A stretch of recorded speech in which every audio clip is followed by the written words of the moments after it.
Sir. Yes sir. हाँ, ठीक है, चलिए।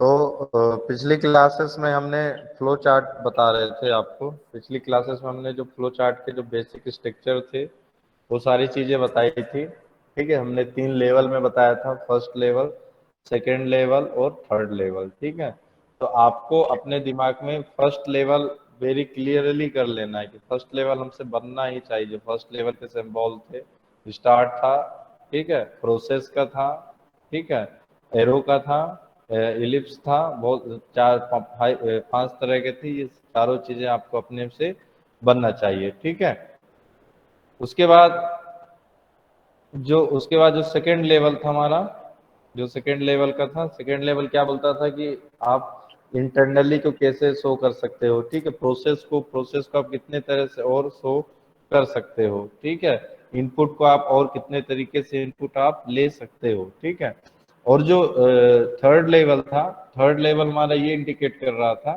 कि आप कुछ कॉम्प्लेक्स, कुछ हाई लेवल पे कुछ प्रोग्रामिंग कर रहे हैं, तो हर स्पेसिफिक पर्पस के लिए, स्पेसिफिक टास्क के लिए हर स्पेसिफिक एक सिंबल वहां पे आप यूज कर सकते हो। ठीक है, तो उसके लिए हमने बोला था आप एम एस वर्ड में जाइएगा, एम एस वर्ड में, और वहां पे इंसर्ट के अंदर एक शेप्स नाम का एक ऑप्शन रहता है। ठीक है, टैब रहता है, तो उसके अंदर जितने सिंबल्स आपको मिलेंगे सारे के सारे क्या होते हैं, थर्ड लेवल के रहते हैं। ठीक है, थर्ड लेवल का जो स्ट्रक्चर्स होते हैं, ठीक है, सो शेप्स होते हैं, वो टोटली 3D आर्किटेक्चर को सपोर्ट करते हैं। जो 3D टाइप का यदि आप फ्लो चार्ट बनाना चाहते हैं, ठीक है, तो हम थर्ड लेवल पे जा सकते हैं। यदि हम 2D पे रहना चाहते हैं, 2D आर्किटेक्चर बनाना चाहते हैं, 2D टाइप का फ्लो चार्ट बनाना चाहते हैं, तो हम लेवल 1 और लेवल 2 का यूज करेंगे। ठीक, तो ये हमने पिछली क्लासेस में बताया था फ्लो चार्ट के बारे में। आज फ्लो चार्ट के आगे बताएंगे, आज 2 एग्जाम्पल बताएंगे, जिसमें आप लोग, आपके व्हाट्सएप ग्रुप में हमने अभी सेंड किया है, शेयर किया है कुछ इमेजेस। तो जो ex1 नाम की फाइल है, जो ex1 आपको दिख रहा होगा इमेजेस, उसको आप ओपन कर लीजिए, ex1 को।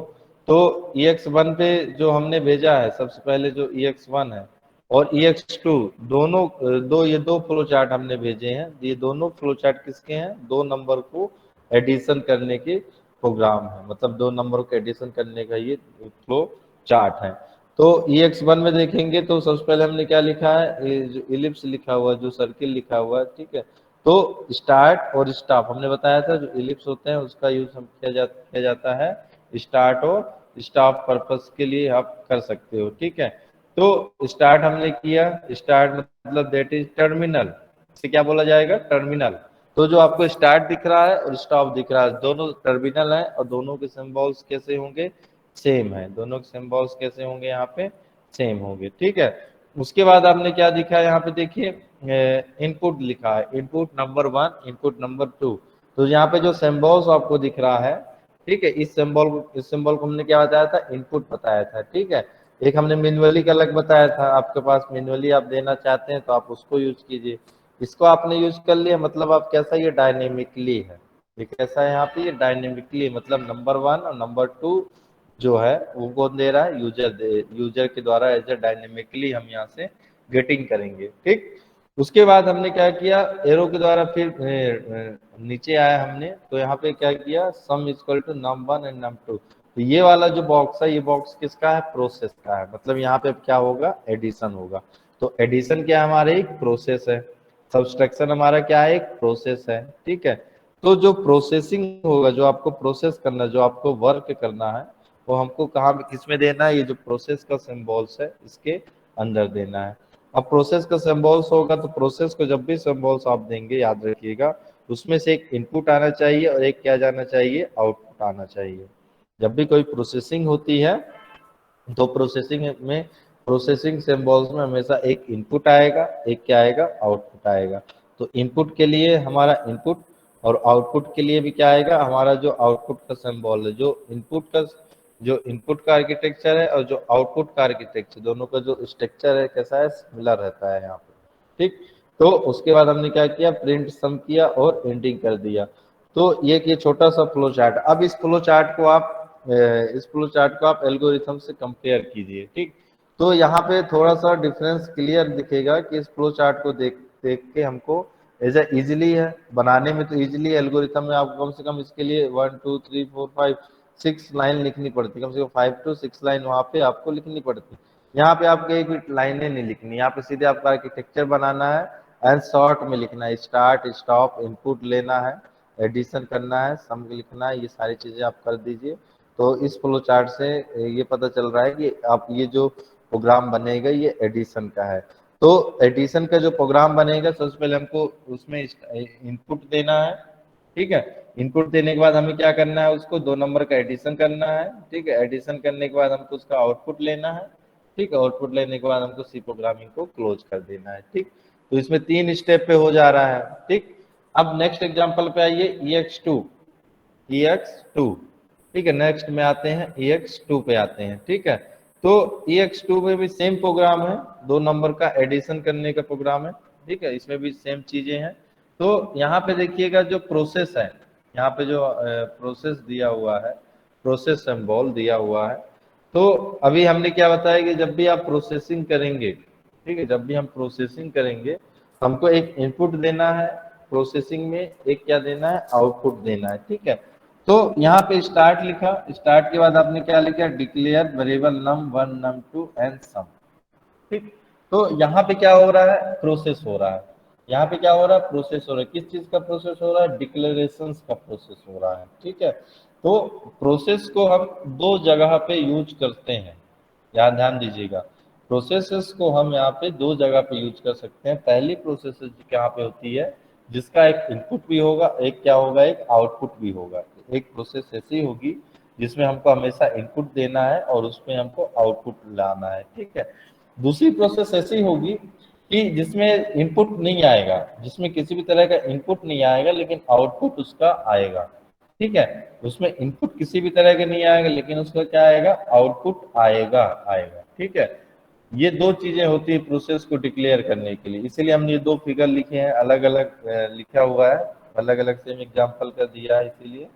तो ये चीज हमें याद रखनी है कि एक प्रोसेसेस ऐसी, एक ऐसा प्रोसेस सिंबल हो सकता है फ्लो चार्ट में जो कि इनपुट भी ले और हमको आउटपुट प्रोड्यूस करे, और दूसरा ऐसा प्रोसेस हो सकता है जिसमें हमको इनपुट नहीं मिलेगा लेकिन हमको आउटपुट देना है, ठीक है। इस सिचुएशन में क्या होता है, जो जब इनपुट हमें नहीं मिलता है, जब किसी भी सिंबल्स में हमें इनपुट नहीं मिलता है, तो उस प्रोसेस के अंदर हम सेल्फ अपने से एक नया इनपुट क्रिएट करते हैं। उसके अंदर हम अपने से एक इनपुट क्रिएट करते हैं और उसके अंदर क्या करते हैं, जो भी हमारा वर्क है, वर्क को हम आइडेंटिफाई या वर्क को हम फुलफिल करते हैं, ठीक है। तो यहाँ पे देखिए स्टार्ट किया हमने, फिर हमने डिक्लेयर वेरिएबल num1 num2 सम किया, ठीक है, 3 वेरिएबल्स किए। तो यहाँ पे जो प्रोसेस हो रही है, प्रोसेस क्या हो रही है, वेरिएबल को डिक्लेयर करने के लिए, ठीक है। तो वेरिएबल मतलब हमने बताया है प्रीवियस क्लासेस में शायद कि वेरिएबल क्या होता है, एक आप जब भी आप कोई जैसे num1 लिखा num2 लिखा तो ये मेमोरी में जाए, कंप्यूटर में आप लिखेंगे तो कहीं ना कहीं एक मेमोरी स्पेस जनरेट होगी, ठीक, मेमोरी स्पेस एक जनरेट होगी।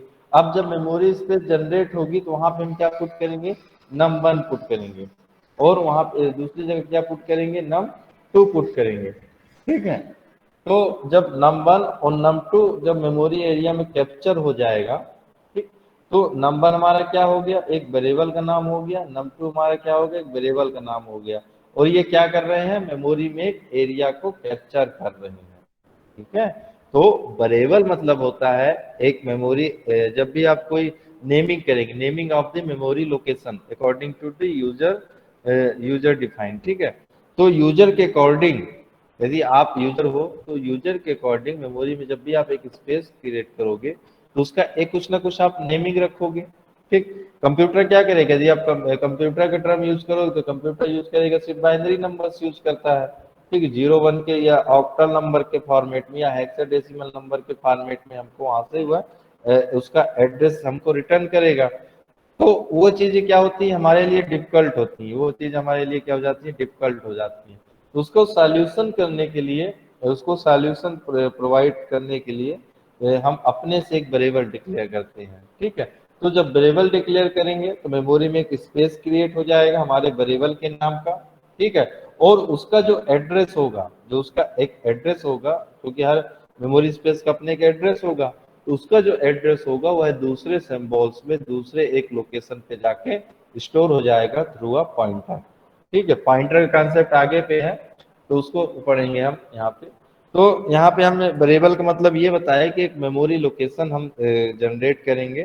ठीक, मेमोरी जनरेशन क्रिएट, एक मेमोरी लोकेशन क्रिएट होगा और उस मेमोरी लोकेशन का जो नेमिंग होगा अकॉर्डिंग टू द यूजर उसको हम बोलेंगे वेरिएबल। ठीक है, और जो वेरिएबल का बिहेवियर होता है, वेरिएबल का जो बिहेवियर है, वेरिएबल का जो नेचर है, वो डिपेंड होता है एज अ डेटा टाइप पे कि हमारा डेटा टाइप किस टाइप का है। ठीक है, मतलब जो आपका वेरिएबल है, वेरिएबल कैसा होगा, एक स्ट्रिंग हो सकता है, एक करेक्टर हो सकता है, ठीक, एक न्यूमेरिक हो सकता है, एक फ्लोटिंग पॉइंट हो सकता है, एक डबल पॉइंट्स हो सकते हैं। ठीक है, तो जो वेरिएबल होता है, वेरिएबल का जो बिहेवियर होगा, वेरिएबल का जो नेचर होगा, वह डिफाइन होगा किसके अकॉर्डिंग, डेटा टाइप के अकॉर्डिंग। ठीक है, तो डेटा टाइप हमको ये बताता है कि जो आप वेरिएबल यूज करोगे, जो हम आगे मतलब जो एनीथिंग्स आप प्रोग्रामिंग में जो यूज करोगे, ठीक है, तो उसका बिहेवियर कैसा होगा, उसका नेचर कैसा होगा। जैसे हमने वेरिएबल का यूज किया तो डेटा टाइप और वेरिएबल दोनों को हमेशा एक साथ यूज किया जाता है। ठीक है, तो जो हमारा वेरिएबल बना है, यदि हमने उसको इंटीजर टाइप का डेटा टाइप यूज किया है तो जो उस लोकेशन का, जो उस वेरिएबल का नेचर कैसा हो जाएगा, इंटीजर हो जाएगा। मतलब वह जो हमारा एरिया है, जो हमारा जो वेरिएबल है, वह सिर्फ आप इंटीजर वैल्यूज को ही समझेगा, अब वो कैरेक्टर वैल्यूज को नहीं समझेगा। ठीक है, तो ये होता है वेरिएबल और डेटा टाइप। तो यहाँ पे हमने क्या किया, डिक्लेयर वेरिएबल्स, मतलब नंबर, num2, सम नाम का क्या किया उन्होंने, वेरिएबल यहाँ पे डिक्लेयर कर दिया है। तो ये वेरिएबल क्या हुआ, मेमोरी पे ऑटोमेटिक क्या होगा, यहाँ पे स्पेस क्रिएट करेगा। ठीक है, अब इसके जो प्रीवियस वाला जो ex1 था, आप ध्यान दीजिएगा, उसमें हमने कोई भी वेरिएबल क्रिएट नहीं किया था। वो वेरिएबल कैसा था, हमारा बाय डिफॉल्ट था। ठीक, अंडरस्टूड था। ठीक है, तो यहाँ पे हमने क्या किया, वेरिएबल को क्रिएट किया। तो हमारा इनपुट क्या हो गया, इनपुट हमारा num1, num2 और सम हमारा क्या हो गया, इनपुट हो गया। ठीक है, और इसकी प्रोसेसिंग क्या हो गई, मेमोरी पे एक स्पेस क्रिएट करना, मतलब इस वेरिएबल्स को एक स्पेस क्रिएट करना और इसको बता देना कि ये वेरिएबल हमारा इंटीजर है, कि स्ट्रिंग टाइप का है, कि कैरेक्टर टाइप का है। इस प्रोसेस पे ये हो रहा है। उस प्रोसेस के बाद हमने क्या किया, रीड नम एंड num2, मतलब यूजर से क्या किया इसने, यहाँ पे क्लियर हो गया है, रीड टर्म में लिखा है तो यहाँ से क्लियर हो गया है कि num1 और num2 जो वैल्यूज है उसको उसको यूजर्स के द्वारा क्या लिया जाएगा, रीडिंग किया जाएगा। ठीक है, उसके बाद फिर से क्या हुआ, एक प्रोसेस हुआ है, sum is equal to A plus B. तो ए प्लस बी की जो वैल्यू आ रही है उसको जोड़ के सम नाम के वेरिएबल पे हमने क्या कर दिया है, स्टोर कर दिया है। और फिर लास्ट में क्या किया है, सम को हमने वहां से डिस्प्ले करा दिया है। ठीक, और उसके बाद हमने क्या किया है, उसको स्टॉप कर दिया है। ठीक, तो ये फ्लो चार्ट थे, एग्जाम्पल थे दो तरह के फ्लो चार्ट के, दोनों सिमिलर चीजें थी, दो नंबर को एडिशन करने का था। ठीक है, दोनों को अलग अलग करने का मतलब ये था कि जो प्रोसेस होती है, प्रोसेस का लिए हम जब भी आप प्रोसेस यूज करोगे तो आपको हमेशा एक इनपुट देना है, एक आपको आउटपुट देना है। ठीक, जो यदि आप स्टैंडर्ड वे में जाते हो, यदि आप स्टैंडर्ड प्रोग्रामर बनना चाहते हैं तो आपको हमेशा प्रोसेस के लिए एक इनपुट देना है, एक आउटपुट देना है। ठीक है, तो वो एक बेस्ट सिनेरियो होता है किसी भी यूजर्स को अंडरस्टूड करने के लिए, अंडरस्टैंड करने के लिए, वह हमारा एक बेस्ट सिनेरियो होता है। ठीक है, और यदि जो अभी ये वाला जो एग्जाम्पल 2 वाला है ये थोड़ा वर्स्टली है, आप एज अ लर्निंग पर्पज से आप इस तरह का बना सकते हैं, लेकिन जब आप प्रोफेशनल में जाएंगे तो इस तरह का जो प्रोसेस है, प्रोसेस मतलब विदाउट इनपुट प्रोसेस आप नहीं दे सकते हो। ठीक है, तो ये हो गया। तो जो ये फ्लो चार्ट था इसमें से आपको देखा होगा, आप जो हमने बताया है इसमें स्टार्ट है, टर्मिनल दिया हुआ है। ठीक है, प्रोसेस का सिंबल्स दिया हुआ है।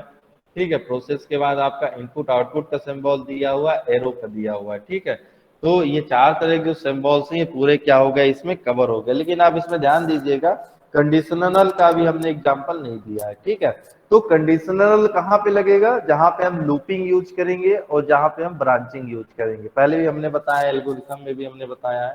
ठीक है, तो जो कंडीशंस वाला सिंबल्स है हमारा, ठीक है, उसको हम कहाँ पे यूज करेंगे, जब हमको लूपिंग यूज करना है या फिर जब हमको ब्रांचिंग यूज करना है। ब्रांचिंग मतलब होता है जब हम किसी कंडीशंस के बेस पे किसी भी सेट ऑफ स्टेटमेंट को एग्जीक्यूट कराते हैं ओनली सिंगल टाइम। लूपिंग मतलब क्या होता है, कंडीशंस के बेस पे किसी भी सेट ऑफ स्टेटमेंट को मल्टीपल टाइम क्या कराते हैं, एग्जीक्यूट कराते हैं, दैट इज अ लूपिंग। ठीक है, तो अब आ जाइए आप लोग जो इफ वाला जो फिगर है उस पर आप लोग आ जाइएगा। जो इफ दिया है, ठीक है, जिसमें हमने इफ लिखा है उसको आप ओपन कर लीजिए, इफ वाले को। ठीक है, तो इफ वाले में आप ओपन करेंगे तो इसका ये इस फ्लो चार्ट को आप दिमाग में बैठा लीजिए। जब भी आपको इफ स्टेटमेंट ये पूछा जाएगा एग्जाम पे तो आपको इफ के लिए इस स्टेटमेंट को देना है। ठीक है, तो कंडीशंस में भी सेम चीजें हैं, कंडीशनल में भी सेम चीज है। कंडीशनल्स में क्या होगा, एक फ्लो आ रहा है, आप देख रहे होंगे एक एरो आ रहा है, ठीक है, और एक एरो नीचे जा रहा है। तो इसमें क्या होता है कंडीशनल्स में, तो इसके दो पार्ट होते हैं, एक ट्रू पार्ट होता है, एक फॉल्स पार्ट होता है। जब भी जैसे आप इफ कंडीशन लिखते हैं उसमें हमने लूप एल्गोरिथम में बताया था, तो उसके में क्या होता है, एक आप अपने से लिखते हो इफ एंड इज, यदि है तो ये, नहीं है तो ये। ठीक है, तो यहाँ पे क्या है, इफ जब भी कंडीशंस वाला सिंबल आप यूज करोगे तो इसके दो सिंबल्स होते हैं। ठीक, ध्यान से देखिएगा, जो एरो का निशान है इसको ध्यान से देखिए, तो जो ऊपर से आ रहा है। अच्छा एक चीज और बताते हैं, इसमें जो हमारा फ्लो चार्ट है ये कैसा प्रोसीजर दिख रहा है, एरो का सिंबल कैसे दिख रहा है, टॉप टू डाउन दिख रहा है। एरो का सिंबल कैसे दिख रहा है, हमारा टॉप टू डाउन दिख रहा है। ठीक है, तो फ्लो चार्ट कैसा एक अप्रोच है, फ्लो चार्ट हमारा टॉप टू डाउन अप्रोच है। फ्लो चार्ट कैसा अप्रोच हमारा, टॉप टू डाउन अप्रोच है। तो यदि फ्लो चार्ट हमारा टॉप टू डाउन अप्रोच है तो फ्लो चार्ट कहाँ पे यूज होगा, ऐसी लैंग्वेजेस में यूज होगा जो टॉप टू डाउन प्रोसेस को फॉलो करती हो। ऐसी प्रोग्रामिंग लैंग्वेजेस जो टॉप टू डाउन प्रोसेस को फॉलो करती हो, वहां पे फ्लो चार्ट का आप यूज कर सकते हैं। ठीक है, मतलब जो प्रोसीजरल लैंग्वेजेस होती हैं, प्रोसीजरल लैंग्वेजेस क्या होती हैं, जो टॉप टू डाउन यूज की, हमारी सी लैंग्वेजेस क्या हमारी प्रोसीजरल लैंग्वेजेस है। प्रोसीजरल मतलब क्या होता है, जैसे एल्गोरिथम क्या होता है, आपने फर्स्ट लाइन लिखा वो एग्जीक्यूट होगा, फिर आपने सेकंड लाइन लिया वो एग्जीक्यूट होगा, थर्ड लाइन लिखा आप वो एग्जीक्यूट होगा, फोर्थ लाइन लिखोगे एग्जीक्यूट होगा। मतलब लाइन बाय लाइन क्या और एल्गोरिथम आप लिख रहे हो, तो सेम सिचुएशंस में क्या हो रही है, सी प्रोग्रामिंग लैंग्वेजेस भी एग्जीक्यूट हो रही है। मतलब आप जिस प्रकार कोडिंग लिखोगे उसी सिनेरियो पे आपका कोड एग्जीक्यूट होगा। ठीक है, तो इसको बोलते हैं हम procedural approach. Procedural approach means होता है लाइन बाय लाइन एग्जीक्यूशन।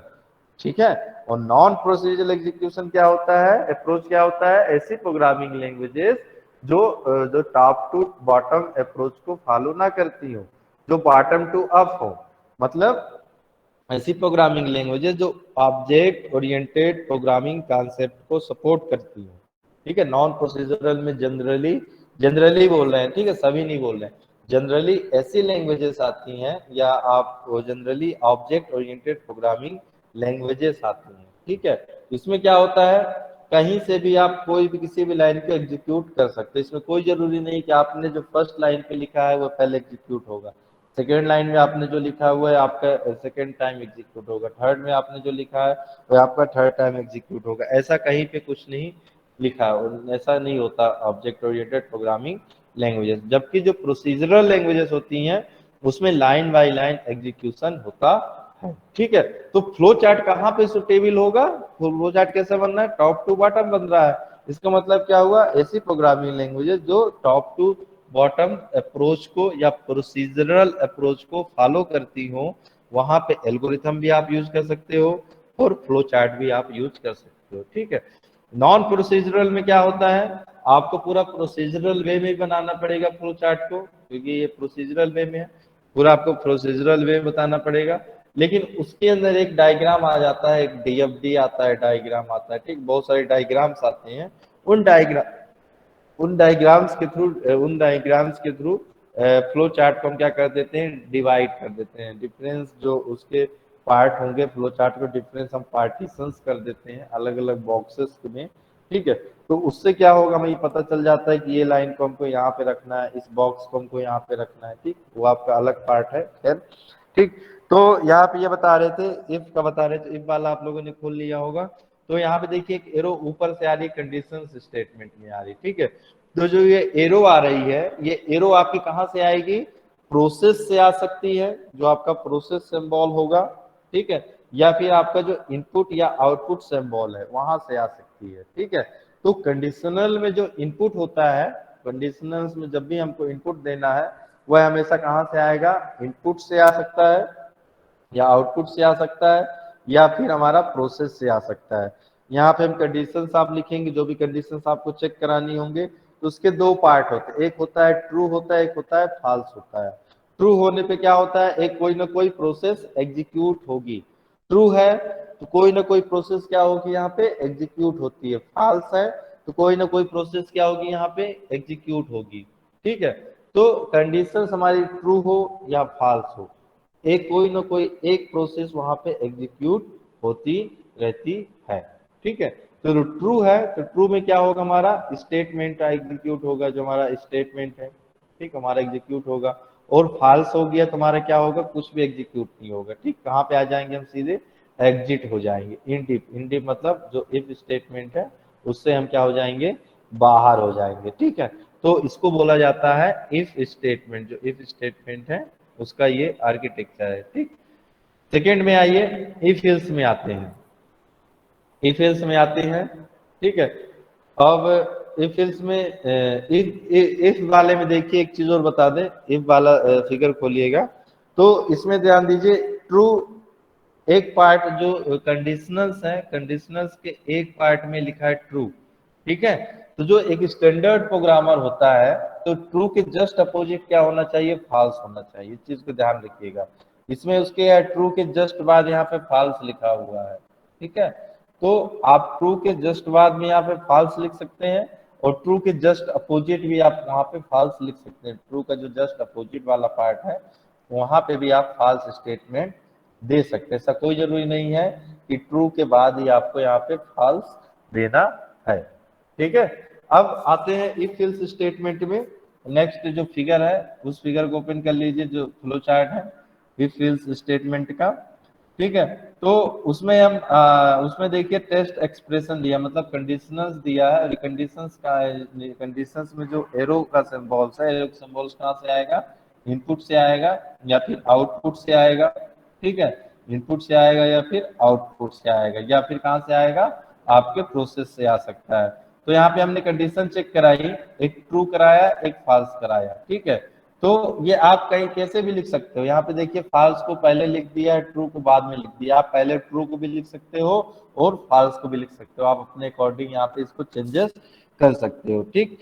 तो ट्रू में क्या होगा, बॉडी या फिर ट्रू होगा तो ट्रू होगा तो क्या होगा, इफ एल्स में क्या होता है, इफ एल्स स्टेटमेंट में कि एक पार्ट एक ब्लॉक ट्रू वाला होता है, एक ब्लॉक क्या होता है, फॉल्स वाला होता है, ध्यान दीजिएगा। इफ स्टेटमेंट में जो ओनली इफ स्टेटमेंट में सिर्फ कंडीशन का ट्रू पार्ट होता है, मतलब आपका इफ में आपने जो लिखा है कंडीशन यदि ट्रू हो गई तो सेट ऑफ स्टेटमेंट का एग्जीक्यूशन होगा, मतलब सही होने पे यदि आप आपको एग्जीक्यूट कराना चाहते हैं तो इफ स्टेटमेंट सुटेबल है। यदि आप ये चाहते हैं कि उस कंडीशंस का फॉल्स, मतलब कंडीशन फॉल्स हो तो भी कुछ मैसेज आए वहां पे, ठीक है। जैसे कि आप पास है या फेल है, आप पास है या फेल है, आज मौसम गर्म है या ठंडा है, ठीक है। तो इस तरह के जो एग्जाम्पल होते हैं, मतलब जिसका एक पॉजिटिव पार्ट होता है और एक नेगेटिव पार्ट होता है, ठीक। तो उस पार्ट को हम किसके थ्रू यूज करेंगे, इफ एल्स स्टेटमेंट के द्वारा यूज करेंगे।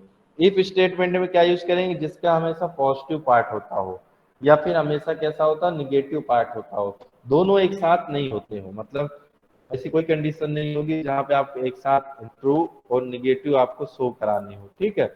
तो उसके लिए आप इफ यूज नहीं करेंगे, उसके लिए हम यूज करेंगे इफ और इफ स्टेटमेंट। इफ और इफ स्टेटमेंट क्या कराएगा, क्या करता है कि जो एक ट्रू वाला पार्ट होगा एक फॉल्स वाला पार्ट होगा, मतलब एक पॉजिटिव पार्ट होगा और एक निगेटिव पार्ट होगा। तो इस डायग्राम को फ्लो चार्ट को ध्यान से देखिएगा, जो फॉल्स स्टेटमेंट वहां पे देखिए बॉडी ऑफ एल्स, मतलब जो एल्स का बॉडी है, मतलब फॉल्स पार्ट, निगेटिव पार्ट का जो भी आप लिखना चाहो स्टेटमेंट यहाँ पे लिखना है हमें। और जो टेस्ट एक्सप्रेशन हमने ट्रू लिखा है, ट्रू का आप जो लिखना चाहते हो हमने लिखा है बॉडी ऑफ इफ में लिखा हुआ है, ठीक है। और उसके बाद क्या किया है, जस्ट बिलो, मतलब उसके बाद हमने क्या किया, एग्जिट हो गए। मतलब इफ में, इफ एल्स में क्या होगा, एक ट्रू होगा एक फॉल्स होगा। हमने दोनों को डिफाइन कर दिया, डिफाइन करने के बाद क्या हो जाएंगे, हम उससे बाहर हो जाएंगे, उससे हम क्या हो जाएंगे, एग्जिट हो जाएंगे, ठीक है। तो इस फ्लो चार्ट को, इफ का फ्लो चार्ट, इफ एल्स का फ्लो चार्ट, ठीक है, और इफ एल्स लेटर का फ्लो चार्ट आप दिमाग में बैठा लीजिए। जब तक ये फ्लो चार्ट आपसे नहीं बनेगा, दिमाग में नहीं बैठेगा, आप किसी भी तरह की कोडिंग नहीं लिख सकते हो, आगे आप किसी भी तरह का कोडिंग नहीं लिख पाओगे, ठीक है। तो ये इफ एल्स का था। नेक्स्ट जो फ्लो चार्ट है, जो नेक्स्ट फ्लो चार्ट कंडीशंस का है, वह है हमारा इफ एल्स लेटर, ठीक। जो लास्ट वाला जो फ्लो चार्ट है, इफ एल्स लेटर का ओपन कर लीजिए, ठीक है। तो एफ एस लेटर का मतलब क्या होता है, आपके पास मल्टीपल इफ स्टेटमेंट हो, मतलब मल्टीपल यदि आपके पास कंडीशंस होंगे, यदि आपके पास मल्टीपल पॉजिटिव कंडीशंस होते हैं और ओनली सिंगल एक क्या होता है, निगेटिव कंडीशन होता है। मतलब आप कई सारे कंडीशन चेक कर सकते हैं, कई सारे कंडीशन आपको चेक कराने हैं और सभी कैसे होंगे, ट्रू होंगे, ठीक है, ट्रू होंगे। तो आप वहां पे इफ एल्स का यूज करेंगे, ठीक है।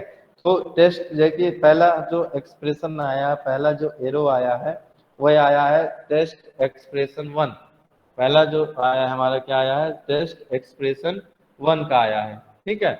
उसके बाद कंडीशन यदि ट्रू हो गई तो हमारा क्या हो जाएगा, स्टेटमेंट फर्स्ट एग्जीक्यूट हो जाएगा और हम क्या हो जाएंगे, बाहर हो जाएंगे। हमको आगे कोई कंडीशन चेक नहीं करानी है, आगे कोई कंडीशन हमें वहां पे चेक नहीं करानी है, ठीक है। और यदि हमारी पहली कंडीशन क्या हो गई, फॉल्स हो गई, तो हमें क्या करनी है, फिर दूसरी कंडीशन वहां पे चेक करनी है। यदि पहली कंडीशन हमारी फॉल्स हो जाती है तो हमें दूसरी कंडीशन वहां पे चेक करानी है। तो दूसरी कंडीशन हमने वहां पे क्या किया, चेक किया, ठीक है। चेक हो गया, यदि हमारी कंडीशन इसको ट्रू मिलती है तो स्टेटमेंट ऑफ नंबर 2 का एग्जीक्यूशन हो जाएगा, स्टेट नंबर 2 का क्या हो जाएगा, एग्जीक्यूशन हो जाएगा, ठीक है। और यदि टेस्ट एक्सप्रेशन जो 2 कंडीशन लिखा हुआ है हमने, यदि वह क्या क्या हो जाता है, वहां पे फॉल्स हो जाता है, तो कौन सा एक्सप्रेशन एग्जीक्यूट होगा, तीसरी कंडीशन जो लिखी गई है। तो तीसरी कंडीशन क्या होगी, यहाँ पे एग्जीक्यूट होगी। तीसरी कंडीशन क्या होगा, यहाँ पे हम इसको चेक करेंगे, ठीक है। उसके बाद जब चेक करेंगे तो इसका भी एक ट्रू पार्ट होगा, एक फॉल्स पार्ट होगा। तो यदि ट्रू होगा तो, सर आवाज नहीं रही।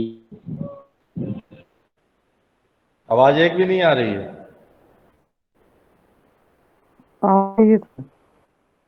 आवाज क्लियर है हमारे यहाँ से, आ रही है सर, आ रही है। हाँ ठीक है, हमारे यहाँ आज नेटवर्क सही है डिपार्टमेंट में, ठीक है। तो ये बता रहे थे, जो इफ एल्स लेटर है उसे ओपन कर लीजिएगा।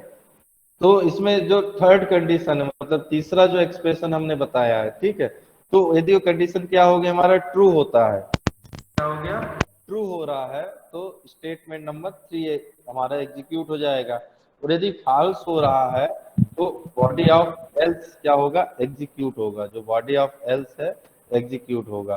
तो यहाँ पे जो बॉडी ऑफ एल्स लिखा हुआ है, इसका मतलब है यदि तीनों कंडीशन हमारी फॉल्स हो जाती है, यदि तीनों कंडीशन क्या हो जाती है, हमारी फॉल्स हो जाती हैं, तब यह स्टेटमेंट क्या होगा, एल्स वाला एग्जीक्यूट होगा। एग्जाम्पल क्या है इसका, जैसे कि आप लोगों ने एग्जाम दिया सब लोगों ने, तो हमने क्या किया, 60% के जो अपर वाले हैं उनको ग्रेड ए दिया, ठीक है।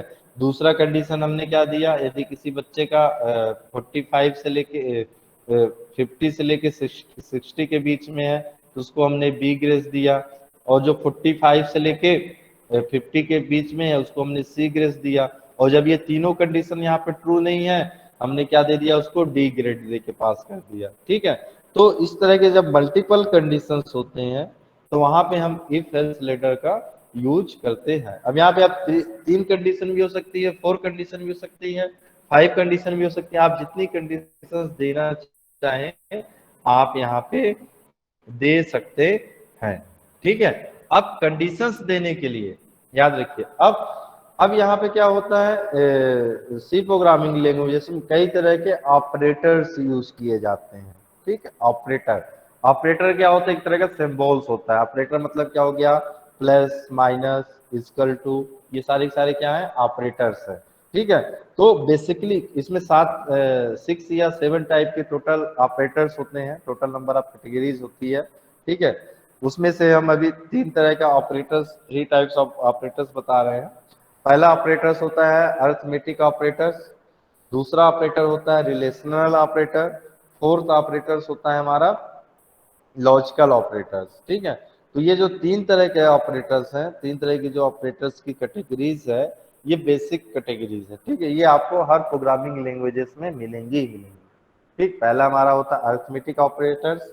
अरिथमेटिक ऑपरेटर आप सब लोग समझ गए होंगे, मतलब प्लस माइनस, ठीक है, और डिवाइड हो गया और एस्ट्रिक हो गया। ठीक है, ये चारों ऑपरेटर्स कैसे हैं? Mathematical operators. मतलब अब ये मैथमेटिकल मॉड्यूलर। ऑपरेटर कहाँ पे? नहीं, मॉड्यूलर अलग चीज है। मॉड्यूलर हाँ मॉड्यूलर बोल सकते हैं, लेकिन मॉड्यूलर के लिए हमने एक अलग से उसकी क्लासेस बना रखी है।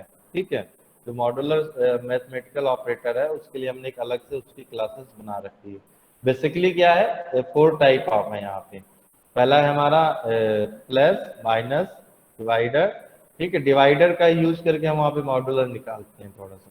और एक है हमारा एस्ट्रिक का, एस्ट्रिक का साइन मतलब मल्टीप्लिकेशन का। ठीक, सेकेंड हमारा आता है रिलेशनल ऑपरेटर।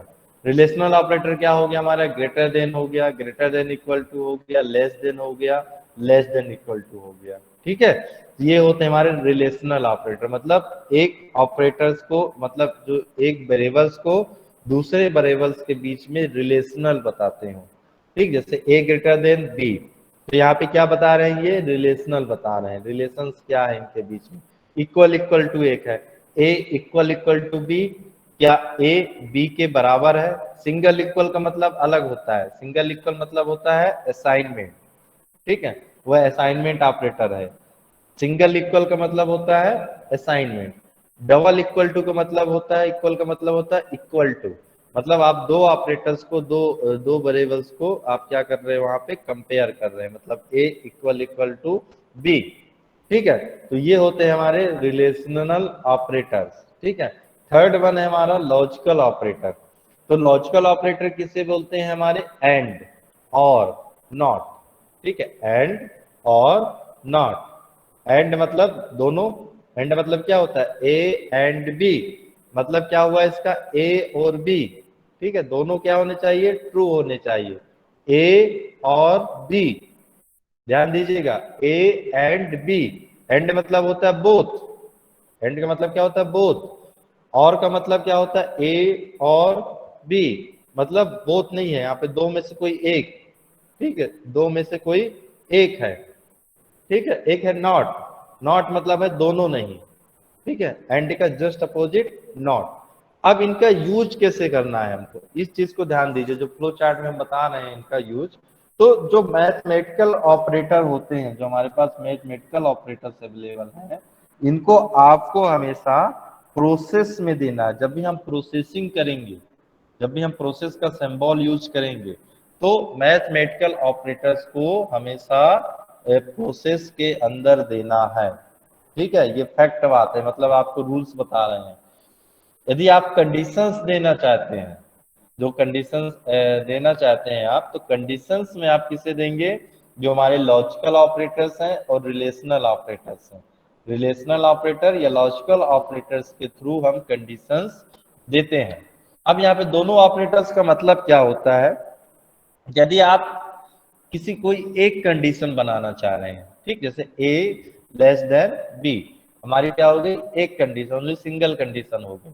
तो सिंगल कंडीशन के लिए रिलेशनल ऑपरेटर यूज किया जाता है। जब भी आपको कंडीशंस देंगे तो वहां पे हम रिलेशनल ऑपरेटर यूज करेंगे। ठीक, एनी टाइप ऑफ कंडीशंस देने के लिए रिलेशनल ऑपरेटर का यूज किया जाता है। जैसे A less than B, A equal equal to B, ये हमारी क्या हो गई? कंडीशन हो गई।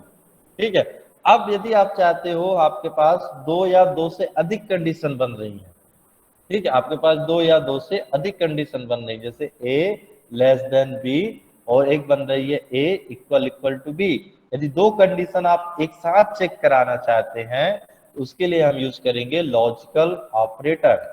ठीक, तो लॉजिकल ऑपरेटर का मतलब क्या होता है? दो या दो से अधिक कंडीशंस को चेक करने के लिए लॉजिकल ऑपरेटर का यूज किया जाता है। ठीक है, सिंगल कंडीशन जनरेट करने के लिए रिलेशनल ऑपरेटर का यूज किया जाता है। ठीक, तो अब ये जो लॉजिकल ऑपरेटर है और रिलेशनल ऑपरेटर है, इसको हमेशा ध्यान में रखिएगा, कंडीशंस के अंदर ही दिया जाता है, कंडीशंस के बाहर हम नहीं देते हैं। कुछ एक्सेप्शन हो सकते हैं, कुछ हो सकते हैं, लेकिन जनरली हमेशा ऑल टाइम, ठीक है, लॉजिकल ऑपरेटर और रिलेशनल ऑपरेटर्स को कंडीशंस के अंदर देना होता है। ठीक है, अब ये जो लॉजिकल ऑपरेटर होते हैं, ये इसका सिंबल्स क्या होता है, एंड होता है, एक और होता है, एक नॉट होता है। ये आपके कीबोर्ड में है, इनके सिंबल अब जो हमने बुक शेयर की है उससे आप देख सकते हैं, या आप इंटरनेट में सर्च करके चेक कर सकते हैं इनके सिंबल्स क्या होते हैं सी प्रोग्रामिंग के कॉन्सेप्ट में। ठीक है, तो ये कंडीशंस में हम इसको यूज करेंगे। ठीक, तो जो हमने कंडीशंस बताई है, इफ के अंदर कहाँ पे यूज करना है, इफ एल्स में। ठीक है, इफ एल्स लेटर। तो जो कंडीशनल स्टेटमेंट होते हैं, ध्यान दीजिएगा, जो कंडीशनल स्टेटमेंट होते हैं, मतलब जो हमारी ब्रांचिंग होती है, ब्रांचिंग टोटली 4 टाइप की होती है, 4 टाइप की होती है। ठीक है, पहला होता है सिंगल इफ स्टेटमेंट, दूसरा होता है हमारा इफ एल्स स्टेटमेंट, तीसरा होता है हमारा एफ एल्स स्टेटमेंट, और फोर्थ वन होता है हमारा स्विच केस स्टेटमेंट।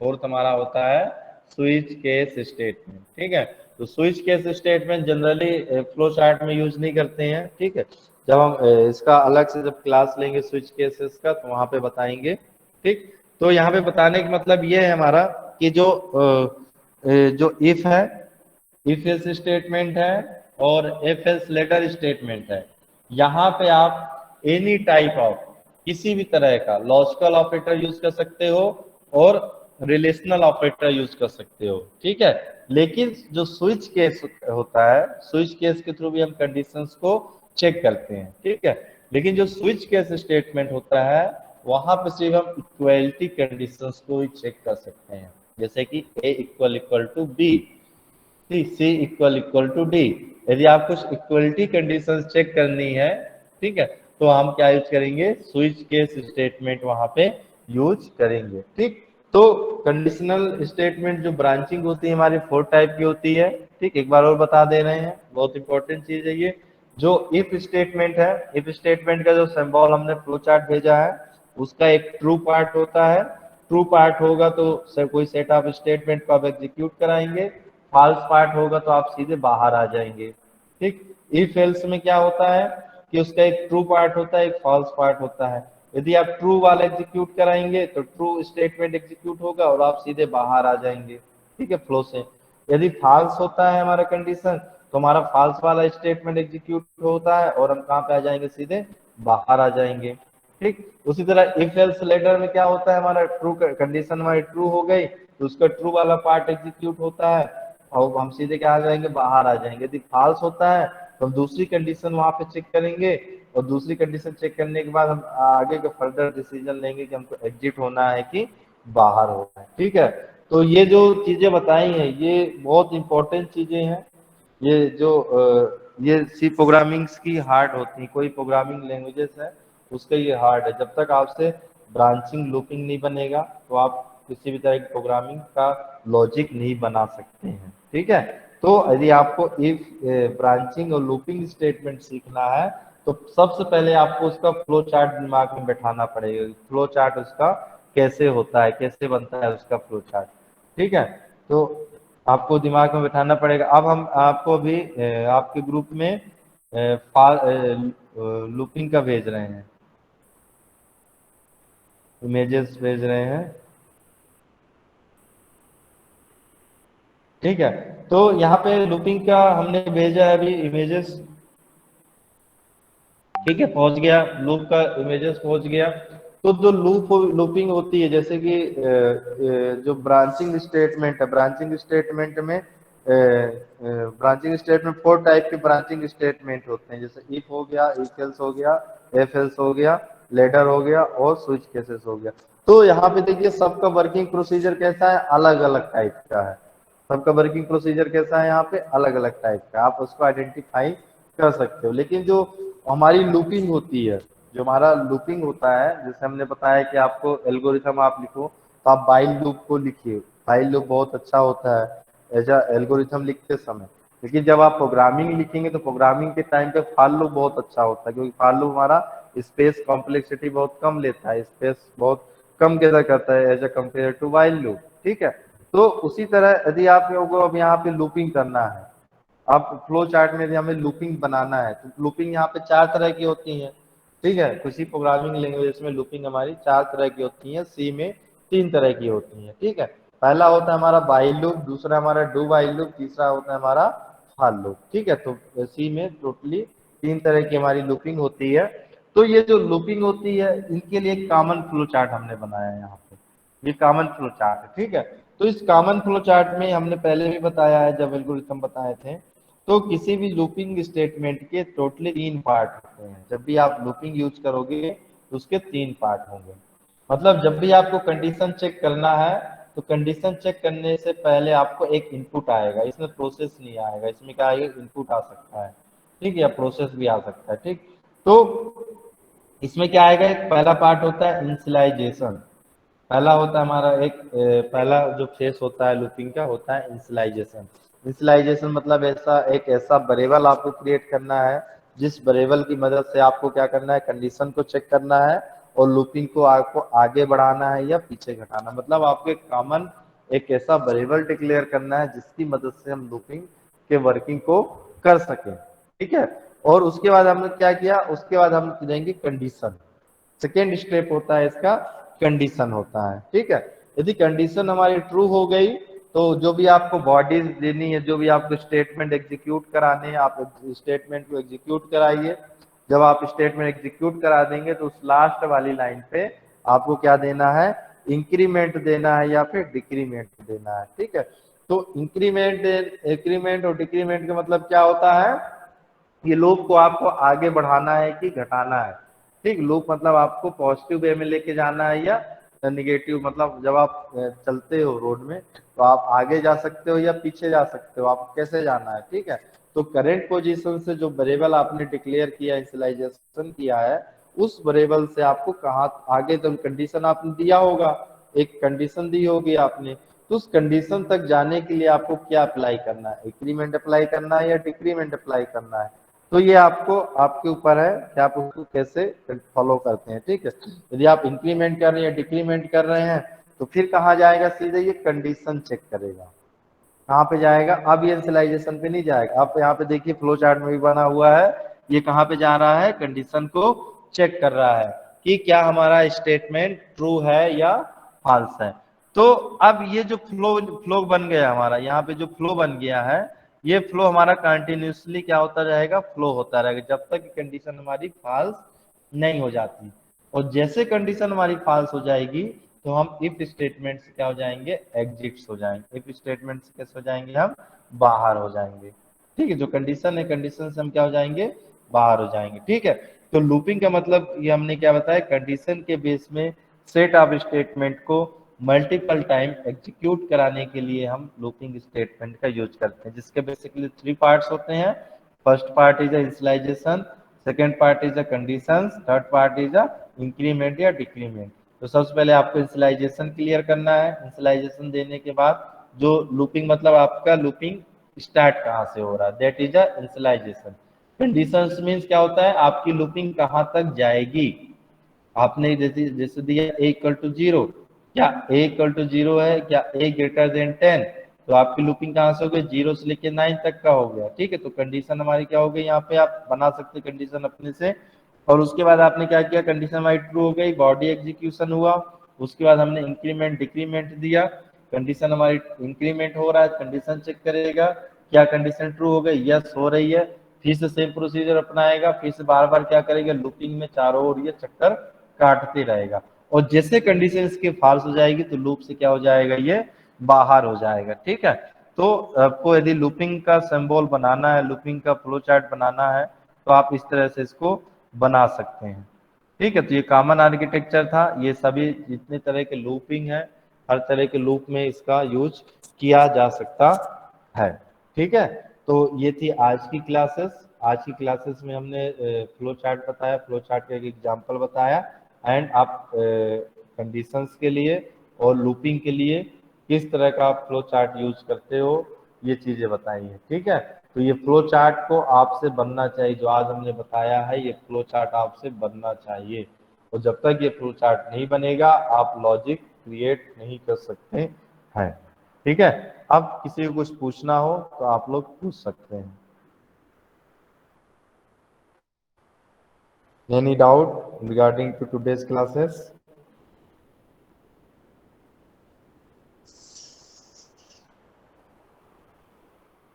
कोई डाउट नहीं है? सर ऑफलाइन क्लासेस कब से लगेंगे सर? ऑफलाइन क्लासेस का अब देखो पता नहीं कब से लगेगी, अप्रैल लास्ट या मई के फर्स्ट वीक में लग सकती है। जी ठीक है, हमने आप लोगों के व्हाट्सएप ग्रुप में 4 या 5 सी प्रोग्रामिंग की बुक शेयर की है, जो कि बहुत ही पॉपुलर बुक है। ठीक है, जो मतलब इंडस्ट्री में चलती है वो सारी बुक हमने पोस्ट कर दी है। एक हमने बाला गोस्वामी की बुक पोस्ट की है, बाला गोस्वामी बुक बहुत अच्छी बुक है। दूसरी एक सेम सीरीज की हमने पोस्ट की है, बहुत अच्छी बुक है। एक लेटेस्ट सी का है, लेटेस्ट सी बहुत अच्छी बुक है। ठीक है, तो आप ये 3 या 4 बुक को रिफर कर सकते हो। ठीक, बहुत अच्छी बुक है ये, जी। जिसमें सब चीजें दिया हुआ है। एग्जाम ऑनलाइन होगी सर? एग्जाम यदि आपकी क्लासेस पूरी ऑनलाइन लग रही हैं तो एग्जाम आपका ऑनलाइन होगा। यदि ऑफलाइन लग गई आपकी क्लासेस तो एग्जाम आपका ऑफलाइन होगा। आप ऑफलाइन के लिए तैयार रहिएगा तब। सर इंटलाइजेशन एक बार फिर समझाए ना। इंसलाइजेशन मतलब ये होता है जैसे कि आपको अपने घर से लेके बाहर रोड सड़क तक जाना है। ठीक है, तो आप रोड से सड़क तक गए। ठीक है, तो जब आप अब अपने घर घर में आप आए, घर से आप कहाँ जा रहे हो, सड़क तक जा रहे हो। ठीक है, तो घर आपका क्या हो गया, इंसलाइजेशन हो गया, मतलब आप स्टार्ट कहाँ से कर रहे हैं, दैट इज इंसलाइजेशन। ठीक है, सड़क तक जा रहे हैं। ठीक है, ये सड़क तक आप जाओगे तो कैसे जाओगे, चल के जाओगे। ठीक है, तो जो आप जो चल के जा रहे हो वो क्या हो गया, हमारा इंक्रीमेंट हो गया। ठीक है, और जब आप सड़क तक जा रहे हो तो आपको कहाँ तक जाना है, सिर्फ सड़क तक ही जाना है, सड़क के आगे आपको नहीं जाना है।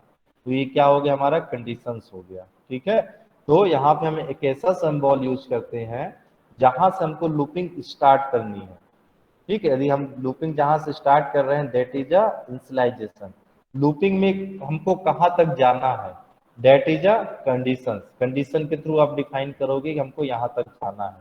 ठीक है, अब हर आपको स्टेप, कितने स्टेप पे जाना है, 1 स्टेप पे जाना है, 2 स्टेप पे जाना है, 3 स्टेप पे जाना है, कितने स्टेप पे जाना है आपको, वह होता है आपका इंक्रीमेंट और डिक्रीमेंट होता है। ठीक है, जैसे आपको 1 से लेके 10 तक यदि बोला जाए काउंटिंग नंबर को शो करना है, पहले क्या आएगा, 1 आएगा, फिर क्या आएगा, 2 आएगा, फिर क्या आएगा, 3 आएगा, फिर क्या आएगा, 4 आएगा, 5 6 7 8 9 10 आएगा। तो 1 क्या हो गया, आपका इंसलाइजेशन हो गया। ठीक है, और इंक्रीमेंट कितने का हो रहा है, 1 का हो रहा है, 1 1 1 1 का क्या होते जा रहा है, इंक्रीमेंट होते जा रहा है। ठीक है, कंडीशन क्या बोल रही है हमको, 10 तक जा रहे हैं। ठीक, यदि इंक्रीमेंट कितने का हो रहा है, 2 का हो रहा है, तो क्या हो जाएगा, ये टेबल यहाँ पे प्रिंट हो जाएगा, 2 का टेबल प्रिंट हो जाएगा, 2 4, ठीक है, 6 8, इस तरह क्या हो जा रहा है, टेबल प्रिंट आउट हो जा रहा है। ठीक है, तो स्टेपिंग, ये तीनों चीजें इंपॉर्टेंट है। जब तक ये तीनों चीजें सही से नहीं बैठेंगी तो आपका लूपिंग डिस्टर्बेंस हो जाएगा, आप इनफाइनाइट लूप में फंस जाओगे। ठीक है, एक टर्म आता है इनफाइनाइट लूप।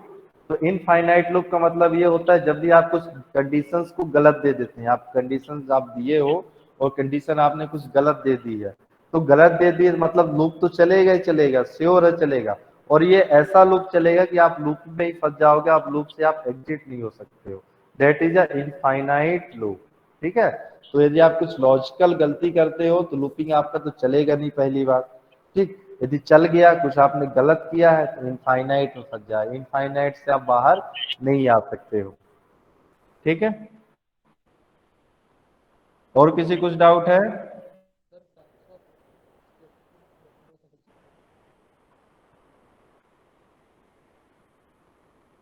चलिए कोई बात नहीं, अब आप लोग एग्जिट हो सकते हैं, जिन्हें पूछना वो पूछ सकते हैं, जिन्हें एग्जिट होना है हो सकते हैं एग्जिट।